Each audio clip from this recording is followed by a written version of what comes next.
Usually it was only when one of the local soldiers was home on leave that Anna and her girlfriends ever saw the sorts of young men with whom, in different times, they might have danced.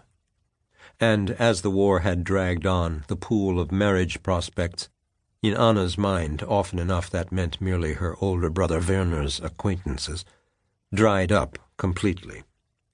The soldiers were either missing or disfigured or dead.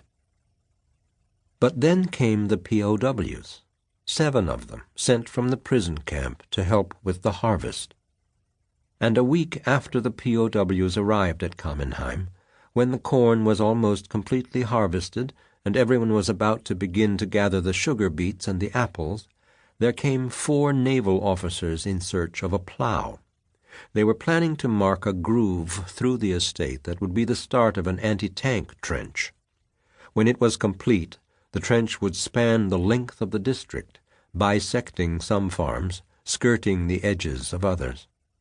Meanwhile, different officers were visiting neighboring estates as well, and the Emmerichs were told that at some point in the coming month, hundreds of foreigners and old men would follow them and descend on the estate to actually construct the trench. And while the very idea of an anti-tank trench was alarming, the presence of all those handsome young men, the Germans, the Brits, and that one very young Scot, made it a burden Anna was willing to shoulder. This was true, at least in part, because she didn't honestly believe the fighting would ever come this far west. It couldn't. Even the naval officers said this was a mere precaution. And so she would flirt with the Brits during the day in the fields where she would work too, and dance with the naval officers in the evenings in the manor house's small but elegant ballroom. Mutti would play the piano, joined after that first night by Callum Finella on Uncle Felix's accordion, while her father, though distracted by the news from the East, would look on benignly. Sometimes Theo would put his toy cavalrymen away and watch as well, appalled in the manner of any 10-year-old boy that these brave and accomplished soldiers wanted to waste their time with the likes of his sister and her friends. He followed the men around like a puppy. Helmut did too, but Helmut actually would work with the officers as long as their father allowed him away from the harvest, helping them to find their way around the endless acres of Kamenheim, and thus mark out the optimum design and placement of the trench. Then, after dinner, he would dance with Anna's friends, girls who previously he had insisted were too puerile to be interesting. Seeing them now through the eyes of the Navy men, however, he was suddenly discovering their charms. Certainly Anna worried about her older brother, Werner, who had already been wounded once in this war and was fighting somewhere to the south. But she had rarely spent any time with men as interesting as this eclectic group who had descended upon their farm that autumn. She and Helmut had learned to speak English in school, though she had taken her studies far more seriously than her brother, which meant that she alone in the assemblage could speak easily to everybody, the POWs during the day and the naval officers at night, and appreciate how erudite and experienced everyone was. At least, she thought, in comparison to her. She was, on occasion, left almost dizzy as she swiveled among conversations and translated asides and remarks. And the longer stories? She felt like a star-struck child. When she was in grade school, she had met English families the winter her family had gone skiing in Switzerland, but by 1944 she remembered little more than a very large man in a very poor bear costume, and the way she and the English children together had endured his clownish shenanigans because all of the parents had thought the fellow was wildly entertaining. But since the war had begun, she hadn't been west of Berlin.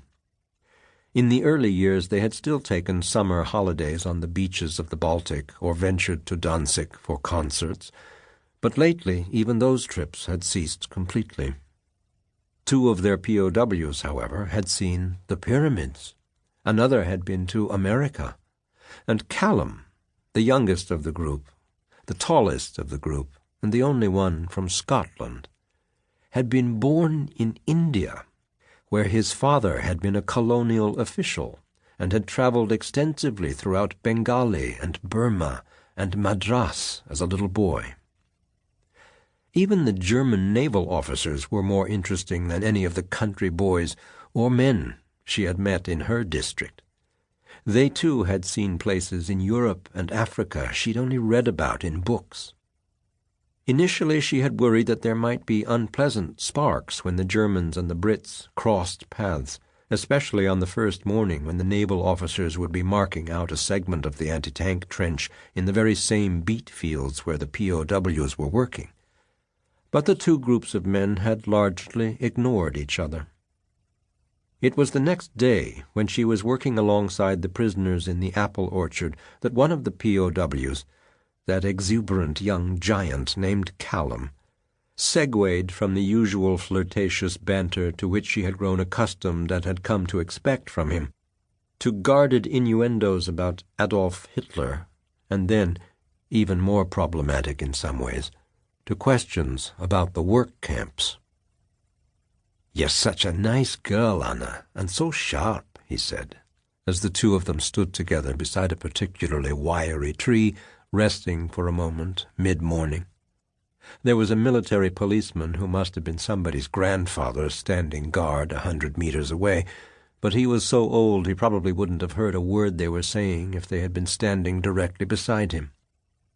"And your family is much more hospitable than necessary, given the circumstances and all." The POWs were sleeping in the bunkhouse that the farmhands had used before they had either run off or been commandeered by the Reich for work in the mines and the munitions factories. "Thank you," she said simply. She was unsure where this conversation was going, but that opening, that apparent surprise that she was such a nice girl, had her slightly wary. She'd been laughing with Callum for days, and the thought crossed her mind that perhaps she had misjudged him, grown too comfortable, too friendly with him, with all the POWs.